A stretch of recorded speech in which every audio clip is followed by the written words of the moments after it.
Hello, welcome back, and in this video we are looking at Unit 8 and its relative clauses of time. Let's get started. Amelia and Scott want to play outside, but it's raining. It's raining again. Why? It's the beginning of fall, Scott. Fall? What's that? It's a season when it rains a lot. What else happens? Well, it's a season when the leaves fall from the trees. That's why we call it fall in the United States. I don't like fall. I miss the sun. Will the sun be back when fall ends? I'm sorry. More rain? Well, it's winter next. Winter's the season when the weather is really cold. Nearly all of the seasons seem to be cold. No, spring is nice. Spring is the season when the weather gets warmer and the leaves grow back. I can't wait for spring. I want to play outside again. So, why is November 5th significant in the UK? Well, it's bonfire night. You might be thinking, what's bonfire night? Well, bonfire night, British people watch fireworks, they light a bonfire, they play with sparklers, and they burn effigies of Guy Fawkes. So if we want to describe what British people do on bonfire night, we can use relative clauses of time. So before we build our relative clause, we can build our main clause. So our main clause is going to be bonfire night is a night.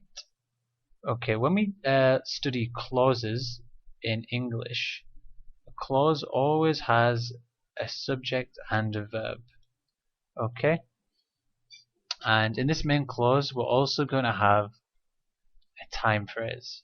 So bonfire night is a night. And now we can start building our relative clause. And to start a relative clause, we need our relative pronoun of time. And when we use relative clauses of time, we need when. Okay? This is our relative pronoun. And after this, we can finish the clause. And we have our subject and our verb. When people watch fireworks. And this is our relative clause of time. Bonfire night is a night when people watch fireworks. So we have our main clause with our subject, our verb, and our time phrase. And then we start our relative clause of time with a relative pronoun, then another subject, and another verb. So now we have 3 more relative clauses of time. And let's see if we can spot the pattern, okay? So first let's look at our main clause. Okay? So we have a subject, verb, and a time phrase. Bonfire night is a night. Then we have our relative pronoun, when, and then again subject and verb. Bonfire night is a night when people light bonfires. Let's have a look again. In the next one, subject, verb, time phrase, and then to start our relative clause of time, we have our pronoun, and then again another subject and a verb. Okay? Bonfire night is a night when people play with sparklers. And one last time, our main clause starts with a subject, and then a verb, and then we have a time phrase, then we start our relative clause with a relative pronoun when, then a subject and a verb. Bonfire night is a night when people light bonfires. Bonfire night is a night when people play with sparklers. Bonfire night is a night when people burn effigies. So now let's try and construct a relative clause of time with a different cultural event. Let's talk about Hanukkah, okay? So what time phrase are we going to use? Well, is it a day, a night, a month, or a year? Well, it's actually an 8-night period. So in our examples, let's call it a time of the year. And what happens? Well, Jewish people light candles. And what else happens? Jewish children play with dreidels.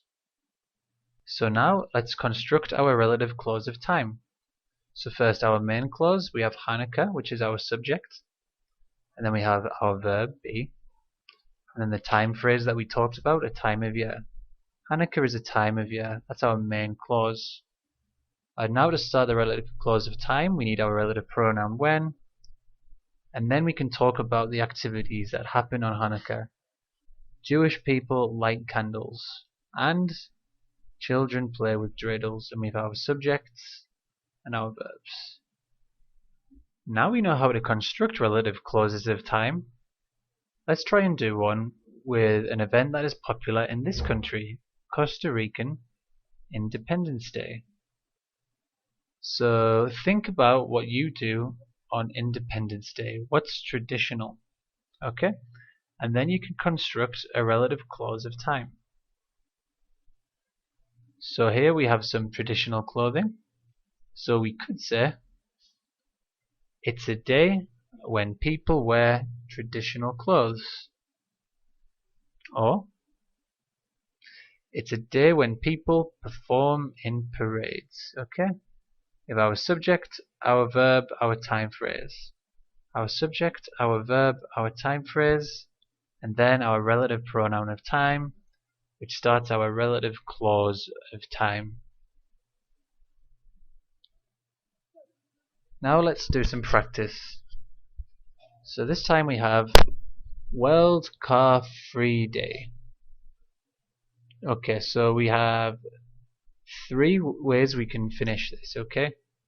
So World Car Free Day is a week when no one drives, is a day when people didn't drive, is a day when people don't drive. So let's have a look. Well, it can't be the first one because the time phrase is wrong. World Car Free Day is a day. So this one is incorrect. Let's look at this next one. World Car Free Day is a day when people didn't drive. So this one is wrong because of the tense.